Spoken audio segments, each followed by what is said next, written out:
Louis Vuitton was a French entrepreneur and designer whose name has become iconic in the fashion world. His brand is the leader of the global luxury goods industry, and with a brand value of over $30 billion, it is the most valuable luxury brand in the world. But did you know that Louis himself was once a poor, homeless boy who ran away from home? This is a story you do not want to miss.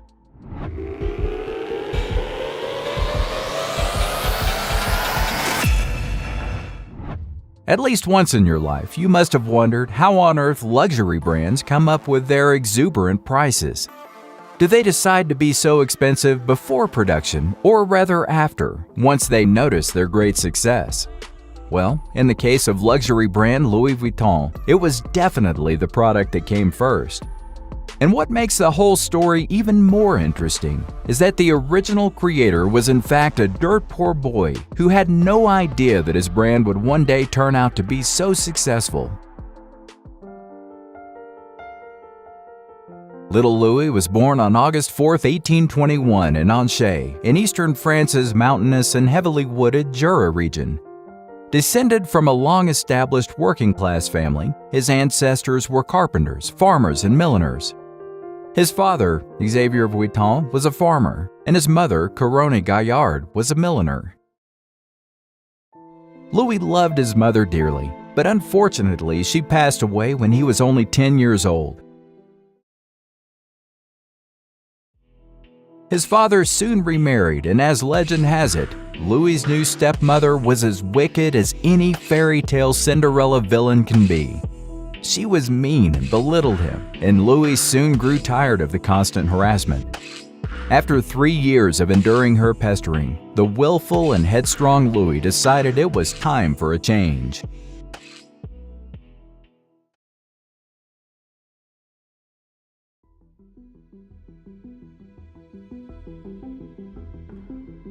Antagonized by his stepmother and bored by the provincial life in Angers, Louis resolved to run away to the bustling capital of Paris. He decided that he would wait until the first day of the year when the weather was good enough to travel. And finally, in the spring of 1835, he left his home at the age of 13. He was all alone and on foot, and had only one destination in mind: Paris. He walked the 300 miles or 482 kilometers to Paris, and the entire journey took him more than 2 years. As he needed to feed himself, he would stop along the way to work odd jobs and earn food to survive. He slept wherever he could find shelter for the night. Being picky was not an option. Eventually, he arrived in Paris in 1837 at the age of 16. The city was right in the thick of an industrial revolution that had produced some big contradictions: awe-inspiring grandeur and rapid growth versus abject poverty and devastating epidemics. The experience was overwhelming to say the least, but young Louis was here to stay. He found a job as an apprentice to a famous box maker, Monsieur Maréchal, and started working hard. Maréchal was a well-known and successful box maker who produced custom-made boxes.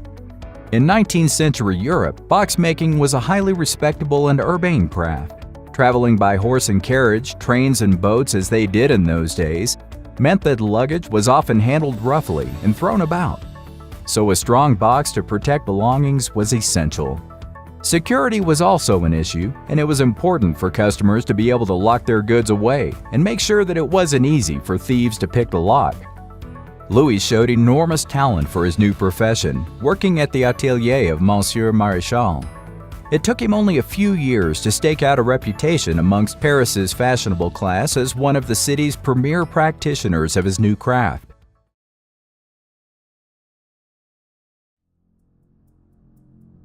Then, on December 2, 1851, 16 years after Louis arrived in Paris, Louis Napoleon Bonaparte staged a coup d'etat. Exactly 1 year later, he assumed the title of Emperor of the French under the regal name of Napoleon III. While not everyone was happy with this change, The re-establishment of the French Empire under Napoleon III proved incredibly fortunate for young Louis. And this is when his rise to prominence began. Although still a young man, Louis's reputation was so good that when Napoleon married in 1853, his wife-to-be, Empress Eugenia, hired him as her personal boxmaker and packer. As she was a Spanish countess and the Empress of France, Eugenia de Montijo was a powerful lady with a lot of influence. She commanded Louis to make boxes that would hold her beautiful clothes in an exquisite way, and in turn provided a gateway for him to a class of elite and royal clientele who would seek his services for the duration of his life and far beyond. At this point, Louis understood that after 17 years of having worked for Monsieur Maréchal, the time had come to leave his job behind and set up his own shop. The sign outside the store read, "Securely packs the most fragile objects," specializing in packing fashions. The shop was hugely successful, and orders came flying in from the rich and famous of Paris. His designs were innovative and far ahead of his competitors, and royalties from around the world flocked to his store to buy his beautiful boxes. Louis was arguably the father of modern luggage as we know it, since it was he who designed a canvas trunk in 1858 to replace the traditional heavy wooden boxes of the day.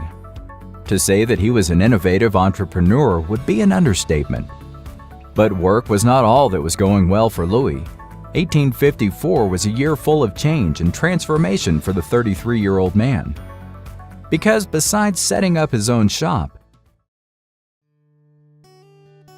it was also in that year that he met a 17-year-old beauty named Clémence Emilie Pariot.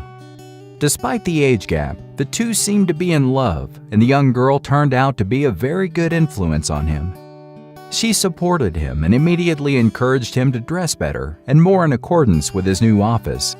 You see, it was also she who had motivated him to create his own business. His great-grandson, Henry Louis Vuitton, later recounted, "In the blink of an eye, he exchanged the cloth frock and hobnailed shoes of a worker for the courting outfit of the day." The transformation was spectacular, but it required all the know-how of the store's department manager since Louis's shoulders were much larger than those of Parisian bureaucrats. So far, so good, but don't think that everything was rosy until his death. Louis still had some battles to fight.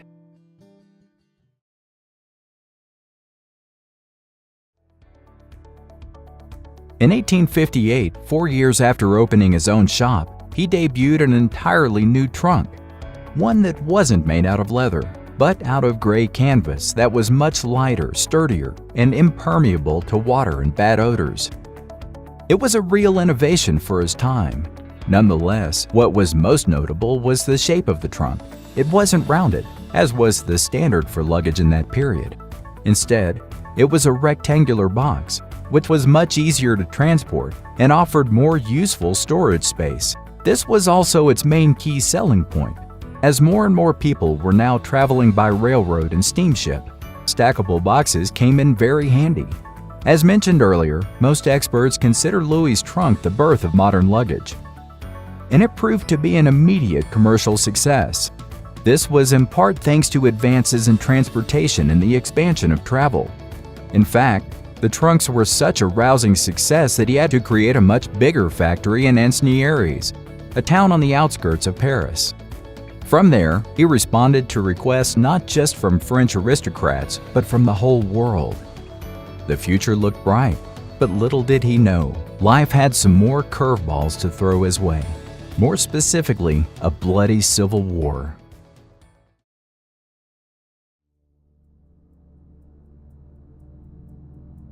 A true innovator, Louis tried to introduce handbags in 1867, but that met with cultural resistance and the product didn't take off at the time.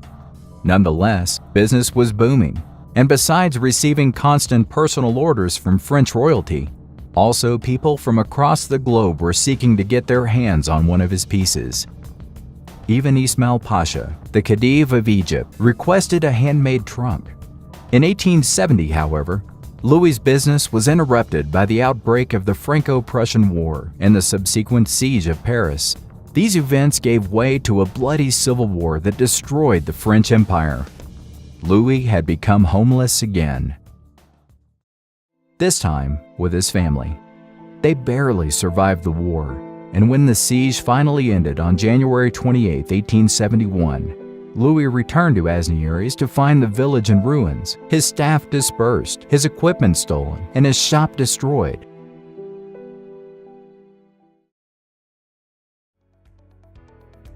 Showing the same stubborn, can-do spirit he displayed by walking almost 300 miles alone at the age of 13, he immediately devoted himself to the restoration of his business. It was a Herculean effort, but within months he had managed to build a new shop at a new address, 1 Rue Scribe. The shop was located in the very heart of the new Paris, which gave it a greater status than ever before. And along with the new address also came a new focus on luxury.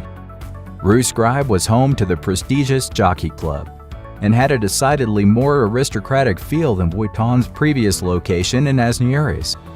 1 year later, he introduced a new trunk design featuring beige canvas and red stripes. The simple yet luxurious new design appealed to Paris's new elite, and it immediately became the object of desire of the most powerful classes. This marked the beginning of the Louis Vuitton label's modern incarnation as a luxury brand.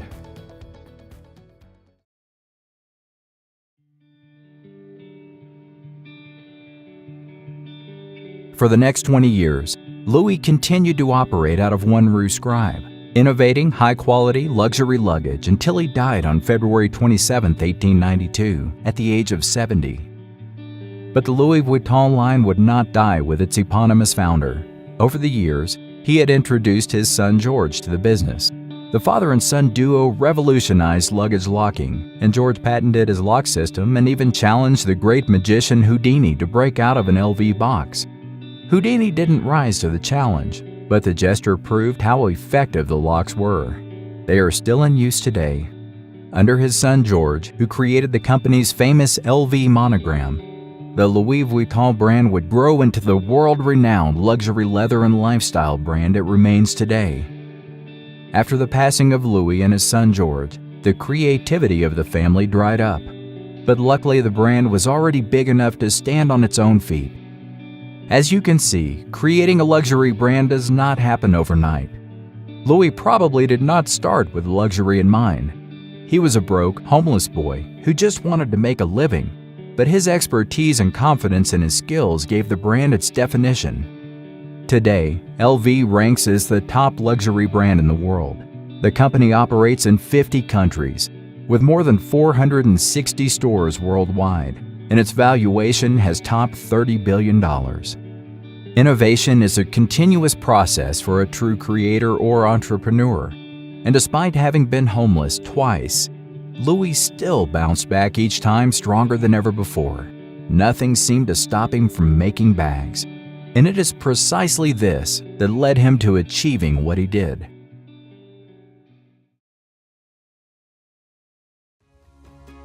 From humble beginnings to a worldwide success, this was the incredible story of how a homeless kid laid the foundation for a billion-dollar empire that is still relevant today, more than a century later. Do you have a business in mind that you would like us to cover in the future? Then make sure to share it in the comments. Make sure to check out our channel for more inspiring stories.